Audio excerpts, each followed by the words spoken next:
Hi everybody, this is the BioKid here, and we today are going to learn about prokaryotic gene regulation. So regulatory proteins. Gene expression is often controlled by extracellular signals. In case of bacteria, it is typically means molecules in their growth medium. Signals are communicated to the genes by regulatory proteins, which comes in two types. The one is the activator, that is the positive regulator, and the others are repressors. Those are the negative regulators. Which steps are stimulated by activators and inhibited by repressors? It depends, on the promoters and the regulators in question.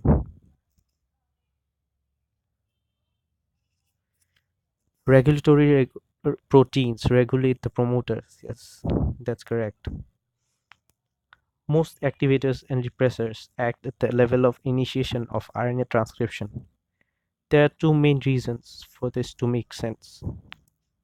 First one is that it's the most energy efficient step, and the second one is that the regulation, it is easier to do well in this step because there is only a single promoter in one single DNA molecule. Imagine had it been at the point of translation, each of several mRNA molecules must be acted on, so it would have been much tougher. No, that's why. Now, many promoters are regulated by activators that help RNA polymerase bind DNA and by repressors that block their binding.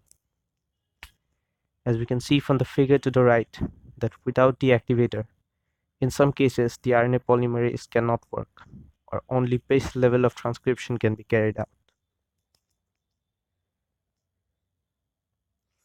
Activator actually recruits the RNA polymerase to the site, but in figure B, we can see that no transcription takes place as the repressor is sitting on the operator.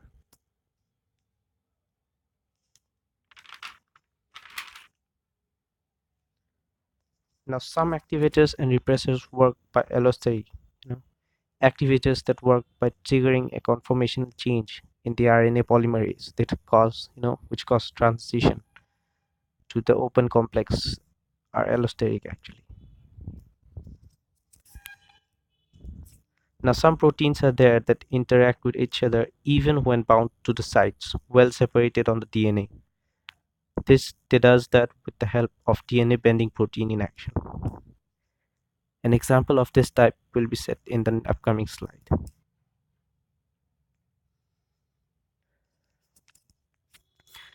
Now, arabinose C and control of the arabinose BAD operon by anti-activation.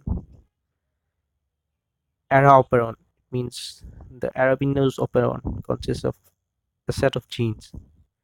That is the Ara B that codes for isomerase, Ara A codes for kinase, and Ara D codes for epimerase.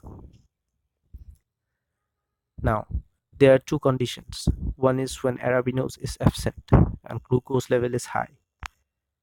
And then the another one, which is when glucose level is absent and arabinose level is high. Now, when glucose levels are high, the cyclic AMP levels in the cytosol is very less.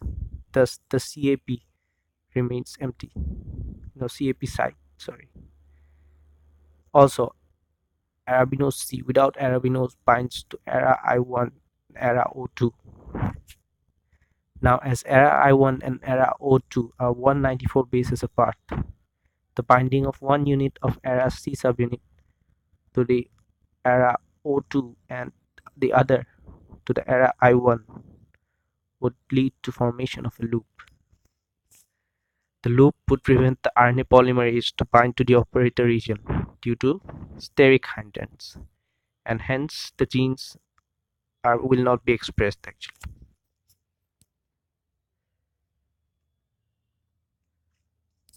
Now, coming to the second condition, when glucose is absent and arabinose level is high. As arabinose is present, arabinose would bind to the ARA C.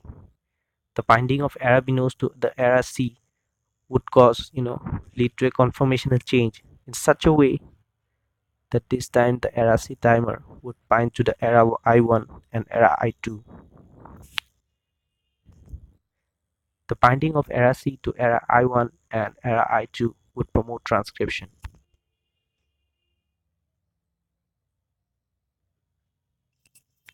It is to be noted that the arabinose operon is termed an anti-activation operon. Here, the regulatory molecule, it means the era C, would activate and deactivate the operon depending on the presence of the arabinose in the environment. So hope you understand it, and hope you like this video.